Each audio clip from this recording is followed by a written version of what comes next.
درود و سلام کا تحفہ پیش کریں، پڑھیے با آواز بلند، اللہم صلی علی سیدنا شفیعنا حبیبنا و مولانا محمد بارک وسلم، صلاۃ و سلام علیک یا حبیبی یا رسول اللہ صلی اللہ تعالی علیہ وسلم۔ محترم سامعین کرام، اس سے قبل والی محفل میں ہم تمام احباب نے حضرت موسیٰ کلیم اللہ علیہ السلام کا وہ واقعہ کہ فرعون کو حضرت موسیٰ علیہ السلام نے دعوت تبلیغ کی اور اسے بتایا کہ اللہ ایک ہے، اس کے علاوہ کوئی معبود نہیں، اور اپنے معجزات اس کے سامنے رکھے، تو اس فرعون نے حضرت موسیٰ علیہ السلام کو جھٹلایا اور ان کے خلاف مقابلہ کرنے کے لیے کھڑا ہو گیا۔ یہ اللہ کے رسول صلی اللہ تعالیٰ علیہ وسلم کو واقعہ سنا کر تسلی دی گئی۔ پھر آگے اب اللہ تبارک و تعالیٰ جس عنوان کو سورہ النازعات میں شروع میں اللہ تبارک و تعالیٰ نے بیان فرمایا تھا، اسی عنوان کی طرف مخاطب ہوتے ہوئے رب ارشاد فرماتا ہے، اَأَنْتُمْ أَشَدُّ خَلْقًا أَمِ السَّمَاءُ بَنَاهَا، کیا اے لوگوں مجھے تمہارا بنانا مشکل ہے، یہ آسمان کو بنانا مشکل ہے جو تمہارے رب نے بنایا ہے۔ اس آیت کا مفہوم کیا ہے؟ یعنی انسان اپنی جو ہے عقل سے سوچے کہ اتنا بڑا آسمان ہے یہ، کہ دنیا میں انسان کسی کونے میں بھی چلا جائے یہ آسمان آپ کو نظر آئے گا۔ کہیں ایسی جگہ نہیں ہے جہاں آپ کو جا کر آسمان ختم ہوتا ہوا نظر آئے۔ آپ جس جگہ جائیں گے اس آسمان کو اپنی نگاہوں کے سامنے پائیں گے۔ بہرکیف اس آسمان کو رب ارشاد فرماتا ہے اس کو کسی اور نے نہیں بنایا ہے، اس کو تمہارے رب نے بنایا ہے۔ اور کس انداز سے بنایا ہے کہ ایک ستون بھی اس کو کھڑا کرنے میں رب نے نہیں لگایا۔ کہیں ہے ستون؟ انسان گھوم گھوم کر تلاش کرے، اس میں ایک ستون بھی موجود نہیں ہے۔ اب رب اپنے بندوں سے سوال کرتا ہے، وہ لوگ، وہ کافر جو انکار کرتے تھے کہ اللہ تبارک و تعالی انسان کو مرنے کے بعد پیدا نہیں کر سکتا، حشر کے میدان میں کھڑا ہونا یہ سب جھوٹ ہے، تو رب اپنے بندوں سے سوال کرتا ہے کہ تم مجھے یہ بتاؤ، تمہارے عقل کے اعتبار سے اتنا بڑا آسمان بغیر ستون کے، بغیر پلر کے کھڑا کرنا مشکل ہے یا ایک انسان بنانا مشکل ہے؟ رب خود ارشاد فرماتا ہے، یعنی یقیناً تم لوگ یہی کہو گے، کیا کہو گے؟ کہ آسمان تو بہت بڑا ہے، آسمان کو بنانا بہت مشکل ہے۔ تو پھر رب کہتا ہے کہ جب آسمان کو بنانا مشکل ہے تو پھر سوچو، جب تمہارا رب آسمان بنا سکتا ہے تو پھر تمہیں دوبارہ پیدا کیوں نہیں کر سکتا؟ یہ دلیل دی رب تبارک و تعالیٰ نے، یعنی مطلب یہ ہے کہ میں جب آسمان کو بنا سکتا ہوں بغیر ستون کے، تو مرنے کے بعد انسان کو دوبارہ قبر سے اٹھا کیوں نہیں سکتا؟ پھر اب آگے ارشاد فرماتا ہے، رفع سمکہا فسواہا، اس آسمان کی چھت کو اللہ نے اونچی کر دی۔ کتنا اونچا فرمایا؟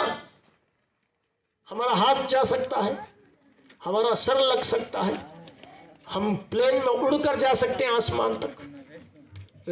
اتنی رسائی نہیں ہے ہماری آسمان تک جانا، اتنا اونچا رب نے بنایا، اتنا اونچا بنایا۔ رب ارشاد فرماتا ہے کہ ہم نے آسمان کو ایسا اونچا بنایا، اور اونچا بنانے کے بعد کیا کیا؟ برابر کر دیا۔ تم پورے زمانے میں ڈھونڈتے رہو، کہیں تمہیں ایک سوراخ آسمان میں نظر نہیں آ سکتا۔ آ سکتا ہے جیسے کبھی کیسے ہوتا، بارش آ جائے تو ہمارے گھروں میں کبھی جو ہے پانی ٹپکنا شروع ہو جاتا ہے ہماری چھتوں سے، اگر تھوڑا سا بھی سوراخ ہونا کیا ہو جاتا ہے؟ پانی ٹپکنا ہو جاتا ہے۔ تو جب برسات ہوتی ہے نا تو ہم لوگ یہ کہہ بیٹھتے ہیں کہ دیکھو آسمان میں چھید پڑ گیا کیا، معاذ اللہ۔ نہیں، اللہ نے ایسا آسمان بنایا کہ ذرہ برابر اس آسمان میں سوراخ نہیں ہے۔ جو آپ برسات دیکھ رہے ہیں یہ آسمان اوپر ہے، اس کے نیچے جو بادل بنے ہوئے ہیں، پانی بادل سے برس رہا ہے، آسمان کی ادھر سے برس نہیں رہا۔ لہذا آسمان میں کوئی چھید کوئی سوراخ موجود نہیں ہے. رب نے اتنا پیارا بنایا اس آسمان کو. رب خود کہتا ہے کہ میں نے اس کو اونچا بھی بنایا اور برابر بھی بنایا, ایسا بنایا کہ اس طرح کا کوئی بنانے کا تصور میرے علاوہ کوئی اور کر ہی نہیں سکتا. پوری دنیا مل کر ایسا آسمان بنا سکتی ہے؟ نہیں بنا سکتی. پورے دنیا کے کائنات کے سائنسدان مل کر ایسا آسمان کا تھوڑا سا حصہ بنانا چاہے بنا نہیں سکتے. کیوں؟ اس کو رب نے بنایا ہے, اور جو رب بنا دے اس طرح کی تخلیق کوئی دنیا والا کر نہیں سکتا. پھر آگے رب ارشاد فرماتا اتنا نہیں, وَأَغْطَشَ لَيْلَهَا وَأَخْرَجَ ضُحَاهَا. اس آسمان کو بنانے کے بعد کیا کر دیا؟ میں نے رات کو اندھیرا بنا دیا. رات کو کیا کیا؟ اندھیرا بنا دیا. ہے کوئی دنیا میں کسی کے پاس اتنی طاقت کہ اندھیرا بنا دے؟ یہ رب کی طاقت ہے کہ یہ اندھیرا اور یہ رات اور یہ دن جو ہو رہا ہے نا, یہ رات میں اندھیرا اور دن میں اجالا, یہ کس نے بنایا ہے؟ رب کہتا ہے کہ یہ میں نے بنایا ہے. رات کو اندھیرا کر دیا اور دن کو سورج نکال کر اس آسمان میں اجالا کر دیا. کیا کر دیا؟ اجالا کر دیا. یہ تمہارے رب کی قدرت ہے. یہ کیا دلیل دے رہا ہے رب تبارک و تعالیٰ؟ کیا انسان میں جب اتنا سب کچھ کر رہا ہوں کہ اندھیرا بنا سکتا ہوں رات میں اور دن میں اجالا بنا سکتا ہوں سورج کے ذریعے, اتنا بڑا آسمان بنا سکتا ہوں, تو سوچو تو ذرا کہ قبر میں لیٹے ہوئے مردے کو کیا دوبارہ زندہ نہیں کر سکتا میں؟ رب کہتا ہے میں زندہ کروں گا. یہ میرے لیے کوئی بڑی بات نہیں, ایک چھوٹی سی معمولی سی بات ہے, میں دوبارہ زندہ کر دوں گا. پھر اپنی بات کی دلیل رب ارشاد فرماتا ہے وَالْأَرْضَ بَعْدَ ذَلِكَ دَحَاهَا, اور اس کے بعد زمین کو پھیلایا. آسمان بنا دیا, اس کے بعد کیا کیا؟ آسمان بنانے کے بعد اس میں سورج رکھا. کس کے لیے؟ دن کی روشنی کے لیے. پھر رب ارشاد فرماتا ہے کہ پھر میں نے زمین کو بچھایا. یہ جو بنانا ہے نا, رب نے جو بنایا نا, زمین کو پہلے پیدا فرمایا اور آسمان کو زمین کے بعد پیدا فرمایا. لیکن سب سے پہلے زمین کو بچھانے سے پہلے اللہ نے آسمان کو سجایا, لیکن پیدائش کے اعتبار سے اللہ نے زمین کو پہلے پیدا فرمایا. لیکن اس کو لپیٹ کر, جیسے چٹائی لپیٹتے نا ہم لوگ, اس طرح لپیٹ کر رکھا ہوا تھا رب تبارک و تعالیٰ بنانے کے بعد. لیکن جب آسمان جب پورا رب نے بنا دیا تو پھر اس کے بعد پوری زمین کو رب کہتا ہے میں نے پھیلایا. پیدا نہیں, پیدا تو پہلے ہی کر چکا تھا. جیسے حاصل پھیلاتے نا ہم, چٹائی پھیلاتے ہیں, اس طرح پوری کائنات میں نے زمین کو پھیلا دیا. کیا کر دیا؟ زمین کو پھیلا دیا. رب کہتا ہے سوچ تو ذرا, اتنی بڑی زمین تیرا رب جب پھیلا سکتا ہے تو اس زمین کے اندر جب تو چلا جائے گا مرنے کے بعد, کیا اس زمین سے میں پھر تجھے پیدا نہیں کر سکتا, پھر دوبارہ اٹھا نہیں سکتا؟ رب ارشاد فرماتا ہے یہ میرے لیے کوئی بڑی بات نہیں. پھر آگے ارشاد فرماتا ہے اخرج منہا ماءہا ومرعاہا, اس زمین کو بچھایا بھی میں نے, اور اس زمین سے اے انسان میں نے پانی بھی نکالا اور گھاس بھی نکالا. کیا نکالا؟ چارہ بھی نکالا اور اس میں سے پانی بھی نکالا. نکالا کہ نہیں؟ کس نے کیا بھائی؟ آپ انسان یہ سوچے کہ آج ایک مشین آ رہی ہے اور وہ آ کر گاڑی جو ہے بڑا پائپ ڈالتی ہے, اس میں جو ہے ہول کرتی ہے زمین کو, پھر پانی نکالا جاتا ہے. یہ تو زمین میں پانی نکال بور والوں کا کام ہے, نہیں, یہ رب کا, یہ رب کی قدرت کا کمال ہے. اگر بور والے کا کمال ہوتا نا تو ہر جگہ پانی نکلتا, ہر جگہ پانی نکلتا ہے, بہت ساری جگہ فیل بھی ہو جاتا کہ نہیں. اس کا مطلب کیا ہے؟ یہ طاقت بور والے کی نہیں, یہ طاقت بور والے کی نہیں. یعنی رب جسے چاہتا ہے اسے پانی دیتا ہے, جسے چاہتا ہے اسے پانی دیتا ہے. رب نے کہا ہم نے اس زمین سے تمہیں پانی بھی دیا اور چارہ بھی دیا. پھر رب ارشاد فرماتا ہے والجبال ارساہا, اور پہاڑوں کو اس زمین کے اوپر جما کر رکھا. کیا کر کے رکھا؟ جما کر رکھا. اگر اس کو جمایا نہیں جاتا نا, پہاڑ کو اوپر نہیں رکھا جاتا. آپ مدگیری کا پہاڑ بہت مشہور ہے کہ نہیں, ہے کہ نہیں؟ آپ نے دیکھا ہوگا اتنا بڑا پتھر کا ایک پہاڑ رکھا ہوا ہے. ایسے کئی پہاڑ رکھے ہوئے دنیا کے اندر. کیوں رکھے گئے؟ کیوں رکھے گئے بتائیے آپ. اگر ایک جو ہے ایک خطہ لے کر جو ہے دیوار پر ٹنگانا چاہے تو آپ اسے میخ مارے بغیر اٹکا سکتے ہیں؟ ایسے رکھ کے چھوڑ دیں گر جائے گا. کیا ہو جائے گا؟ گر جائے گا. زمین کا بھی یہی حال تھا. زمین کو رب نے بچھایا نا تو نیچے تو پانی تھا، سمندر یہ پانی کے اوپر بچھایا گیا ہے. کس کے اوپر؟ پانی کے اوپر بچھایا گیا ہے. یہ پانی کے جب پانی کے اوپر کوئی چیز رکھتے ہیں آپ تو کیا ہوتی ہے؟ ہلنے لگتی ہے. کیا ہوتی ہے؟ ہلنے لگتی ہے. تو یہ زمین بھی کیا کرنا شروع کر دی جب اسے بچھا دیا گیا. آپ پانی پر ایک چٹائی بچھا کر دیکھو، رکے گی؟ ایک جگہ رکے گی؟ ہلتے رہے گی.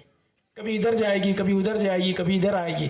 رب نے کیا کیا؟ جب زمین کو بچھایا، پانی کے اوپر بچھایا تو یہ زمین پوری ہل رہی تھی، کبھی ایسے کبھی ایسے، کبھی ادھر کبھی ادھر. تو رب تبارک و تعالیٰ نے ایسا ایک پہاڑ اس لیے بنایا، اس لیے کہ اگر اس کے اوپر پہاڑ کا وزن ڈال دیا جائے تو پھر زمین نہیں ہلے گی. کیا نہیں ہلے گی؟ کسی چیز پر آپ وزن چیز رکھ دو تو ہلے گا؟ پھر وہ نہیں ہلے گا. تو رب نے کیا کیا؟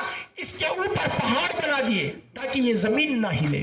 اور اگر رب نے پہاڑ بنائے نہ ہوتے تو پھر یہ آج بھی زمین ہل رہی ہوتی، اس پر چلنے کے ہم قابل نہ ہوتے، اس پر چلنے کے قابل نہ ہوتے. پھر رب تبارک و تعالیٰ نے ان پہاڑوں کے بارے میں بتا کر کہ اے انسان، میں نے اتنے بڑے بڑے پہاڑ بنا کر اس زمین کے اوپر رکھ کر اس زمین کو کھڑا کیا ہے، تو سوچ تو ذرا، تیرے رب کی اتنی بڑی قدرت ہے، تو ایک معمولی سا انسان ہے، مرنے کے بعد تجھے کیسے نہیں پیدا کر سکتا؟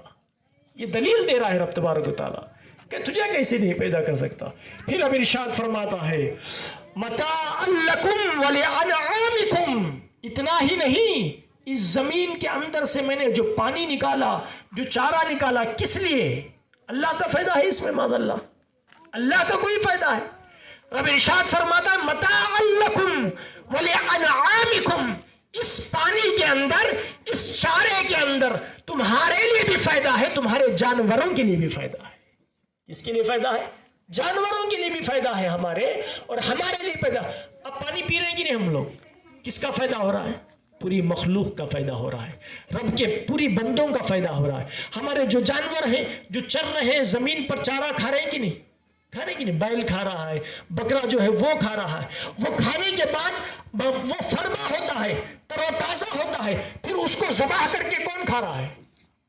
ہم کھا رہے ہیں.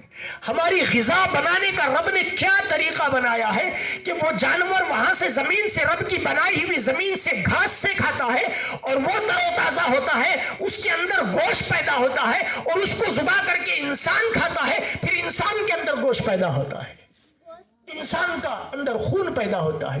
یہ کیا نرانے انداز بنائے. رب کہتا ہے میں اتنا سب کچھ کر سکتا ہوں تمہارے لیے، تو پھر کہو تو ذرا، سوچو تو ذرا، میں تمہیں دوبارہ کیسے نہیں پیدا کر سکتا؟ یقیناً تمہیں پیدا کروں گا. پھر آگے سنیں. اب یہ جب سمجھا دیا رب تبارک و تعالیٰ نے، ساری باتیں بتا دی کہ میری قدرت اتنی بڑی ہے، میرا پاور اتنا بڑا ہے. اب آگے رب ارشاد فرماتا ہے، جو بات بتانی تھی وہ اب بتاتا ہے. کیا؟ فَإِذَا جَاءَتِ التَّامَّةُ الْكُبْرَى. کیا انسانوں، پھر جب سب سے بڑی مصیبت آئے گی. کون سی مصیبت؟ فرمان دیکھیں، فَإِذَا جَاءَتِ التَّامَّةُ الْكُبْرَى. یہ بڑی مصیبت ہوگی. کون سی مصیبت؟ سب لوگ قبر میں دفن ہوں گے، مر گئے ہوں گے. اس وقت حضرت اسرافیل علیہ السلام دوبارہ سور پھونک کر سب کو اٹھائیں گے، اٹھا کر میدان محشر میں کھڑا کریں گے. میدان محشر میں جب کھڑے ہو جائیں گے، رب کہتا ہے کہ یہ سب سے بڑی مصیبت کا دن ہوگا. کون سا دن ہوگا؟ سب سے بڑا مصیبت کا دن ہوگا. کیوں؟ کیونکہ یہ حساب کا دن ہے. کون سا دن ہے؟ حساب کا دن ہے. حساب کا دن آپ دیکھیں، آپ ایک آدمی کو 10,000 روپے دے دیں. کیا دے دیں؟ 10,000 روپے دے دیں. دینے کے بعد جو ہے اب وہ جائے گا، فروخت کرے گا، جہاں جہاں دینا ہے لائن پر دے دے گا، پیسہ وصول کرے گا. اب شام میں آ کے جو حساب دینا ہے، حساب دینا ہے کہ نہیں؟ اب اس مالک نے کہا تھا کہ اب پورے دن میں تجھے 100 روپے میں دوپہر کے کھانے کے لیے دیتا ہوں، اور 100 روپے صبح کے ناشتے کے لیے تیرے ہیں، باقی کا حساب دینا ہے، باقی کا حساب دینا ہے. اب اس نے کیا کیا؟ اس نے کیا کیا؟ گیا 100 روپے کا ناشتہ کھایا اور 150 روپے کا کھانا کھا لیا دوپہر میں. 50 روپے ایکسٹرا لگ گئے. اور پھر جو شام ہوئی تو شام کے وقت چائے پی لیا، بسکٹ کھا لیا، دوسری چیزیں کھا لیا، اس میں 50 روپے چلے گئے۔ مالک نے کہا تھا کہ 200 کا خرچ تیرا ہے، اب اس نے خرچہ کتنا کر لیا؟ 300 کا خرچ کر لیا۔ اب شام میں آ کر حساب دینا ہے کہ نہیں؟ اب حساب کا جب اس کا وقت آئے گا تو ڈرے گا کہ نہیں؟ 100 روپے جو زیادہ لے لیے، مالک ڈانٹے گا۔ اب کیا کرے گا؟ مالک میرا ڈانٹے گا، میں نے تو تجھے 200 روپے کا خرچ کرنے کے لیے کہا تھا، تو نے 300 روپے خرچ کر دیا۔ اب اسے ڈر ہے دل میں، کیا ہے؟ ایک ڈر ہے۔ اب جب حساب کا وقت آئے گا نا، وہ کھڑا ہوگا شام کو آ کر پورا حساب دے گا۔ مالک جب پوچھے گا اس میں 100 روپے کم آ رہے ہیں، کہاں چلے گئے؟ اب یہ ڈرے گا۔ کیا کرے گا؟ ڈرے گا۔ تو رب کہتا ہے کہ تمہارے لیے بھی ایک دن ہے، میں نے تمہیں دنیا کی زندگی جو دی ہے نا، یہاں آ کر آخرت کی تیاری کرنے کے لیے دن ہے۔ اور جب تمہیں اصل دن کے لیے اٹھایا جائے گا اور حشر کے میدان میں کھڑے ہو جاؤ گے، تمہارا ایک حساب کیا جائے گا، تو اس وقت تمہیں، اگر تم نے بدعمالیاں کی ہیں، برے کام کیے ہیں، زنا کیا ہے، سود لے کر کھایا ہے، تم نے شراب پیا ہے، تم نے جوا کھیلا ہے، اپنے ماں باپ کی نافرمانی کی ہے، دھوکہ دیا ہے، لوگوں کے ساتھ غداری کی ہے، دوسرے کے مال کے ساتھ خیانت کی ہے، تو ڈرو، اللہ کی بارگاہ میں کھڑے ہو کر ہر ایک کا تمہیں حساب دینا پڑے گا۔ کیا کرنا پڑے گا؟ حساب دینا پڑے گا۔ رب فرماتا ہے کہ وہ دن ایسا ہوگا، آگے رب ارشاد فرماتا ہے یوم یتذکر الانسان ما سعی، اس دن جب کھڑے ہو جائے گا اس کو ہر چیز یاد آ جائے گی جس کو اس نے کیا تھا دنیا میں، بدعمالیاں، برے کام جو کیا تھا وہ بھی یاد آ جائے گا، نیک کام کیا تھا وہ بھی یاد آ جائے گا۔ کھڑے ہو کر ڈرے گا، میں نے فلاں وقت وہ برا کام کیا تھا، فلاں وقت وہ برا کام کیا تھا، رات کے اندھیرے میں وہ برا کام کیا تھا، صبح کے اجالے میں وہ برا کام کیا تھا۔ ساری برائیاں اس کو جب یاد آتی جائیں گی، وہ ڈرتا چلا جائے گا، ڈرتا چلا جائے گا۔ پھر سوچے گا کہ کاش دنیا میں رہ کر میں نے نیک اعمال بھی کر لیے ہوتے تو رب کی بارگاہ میں چند نیکیاں میرے لیے کام آ جاتی، ایمان کو مضبوط کر لیا ہوتا، عشق مصطفیٰ اپنے سینے میں بسا لیا ہوتا، اپنے نسلوں میں اپنے بچوں کو حضور کا پیار سکھایا ہوتا، بزرگان دین کی اولیاء کی محبت سکھائی ہوتی، نعت پڑھنا سکھایا ہوتا، قرآن کی تلاوت کرنا سکھایا ہوتا، تو یقیناً میرے مرنے کے بعد وہ مجھے کام آتا، اور آج بھی رب کی بارگاہ میں کام آتا۔ اس دن سوچے گا۔ اب سوچو ذرا، اس دن سوچنے سے کوئی فائدہ ہے فائدہ؟ آج اگر انسان سوچے نا تو آج فائدے میں رہے گا۔ کیا رہے گا؟ فائدے میں رہے گا۔ لہذا ہمیں تصور ہونا چاہیے کہ جب تک ہے نا یہاں پہ کچھ نیک اعمال بھی کریں، برائی ہم سے ہوتی ہے، توبہ کریں۔ کیا کریں؟ توبہ کریں، پھر نیک اعمال کرنے کی کوشش کریں، اور اگر غلطی سے ہم سے کچھ برائی ہو گئی، رات کو سونے سے پہلے رب کی بارگاہ میں پھر توبہ کریں، یا اللہ فلاں غلط کام مجھ سے ہو گیا ہے، تیری بارگاہ میں معافی مانگتا ہوں۔ نماز کا وقت ہو جائے تو نماز کے لیے نکل جائے، اور اگر وقت نہیں ملتا تو آپ جہاں ہیں وہاں ادا کر لیں، اور ادا نہیں کر پائے جب شام میں وقت لوٹے آپ گھر، اس وقت نماز ادا کر لیا کریں۔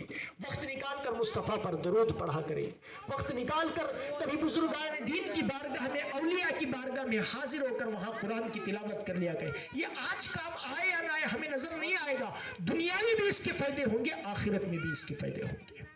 پھر آگے اللہ تبارک و تعالیٰ ارشاد فرماتا ہے وَبُرِّزَتِ الْجَحِيمُ لِمَنْ يَرَى، اس دن کیا ہے؟ حشر کے میدان جب قائم ہوگا نا، تو اس دن جہنم سب کے آنکھوں کے سامنے لا کر رکھ دی جائے گی۔ کیا کی جائے گی؟ آنکھوں کے سامنے رکھ دیا۔ دنیا میں کہتا تھا کافر، کیا کہتا تھا؟ جہنم نہیں ہے، مر گئے، ختم سب کچھ، جنت جہنم کچھ نہیں ہے۔ تو اللہ کیا کرے گا؟ سب سے پہلے جہنم کو سب کے سامنے لا کر رکھ دیا جائے گا، رکھ کر کہے گا دیکھ، جس جہنم کا تو انکار کرتا تھا، دیکھ اس میں سب کچھ ہے، جہنم ہے، آگ ہے، سب کچھ ہے۔ وہ دیکھ کر اس وقت انسان حیران ہو جائے گا، کافر پریشان ہو جائے گا، اس وقت کہے گا ہائے افسوس میں نے کیا کر دیا، کہ کاش میں نے بھی اگر اس وقت دنیا میں رہ کر جہنم کو مان لیا ہوتا، جنت کو مان لیا ہوتا، آج نقصان میں نہ ہوتا۔ ایمان والے بڑے خوش نصیب ہیں، ہے کہ نہیں؟ ہم نے کلمہ پڑھا، رب کو مانا، اللہ اس کے رسول پر عقیدہ رکھتے ہیں، ایمان والے جنت و دوزخ پر یقین رکھتے ہیں، اس دن بھی خوش ہوں گے وہ، اس دن بھی کیا ہوں گے؟ خوش ہوں گے کہ ہمارا عقیدہ جہنم پر تھا، آج جب ہمیں جہنم دکھائی جائے گی تو ہم کہیں گے ہم اس کو مانتے تھے، دنیا میں اس کو مانتے تھے، آج ہمارا رب ہے ہم پر رحم کرے گا اور اس جنت میں ڈال کر جہنم سے چھٹکارا عطا فرمائے گا۔ پھر آگے رب ارشاد فرماتا ہے فَأَمَّا مَن طَغَىٰ، بہرحال یہ جہنم تو ان لوگوں کے لیے ہے جو سرکش تھے۔ کیا تھے؟ سرکش تھے۔ سر پھرے بولتے نا ہم لوگ، سرکش تھے، بدعمالیوں میں لگے ہوئے تھے، ان کے لیے جہنم ہے۔ پھر اب ارشاد فرماتا ہے وَآثَارَ الْحَيَاةَ الدُّنْيَا، یہ ان کے لیے ہے جو دنیا کی زندگی کو ترجیح دیتے تھے، یعنی کسے؟ دنیا کی زندگی کو زیادہ پسند کرتے تھے اور آخرت کی یاد نہیں کرتے تھے۔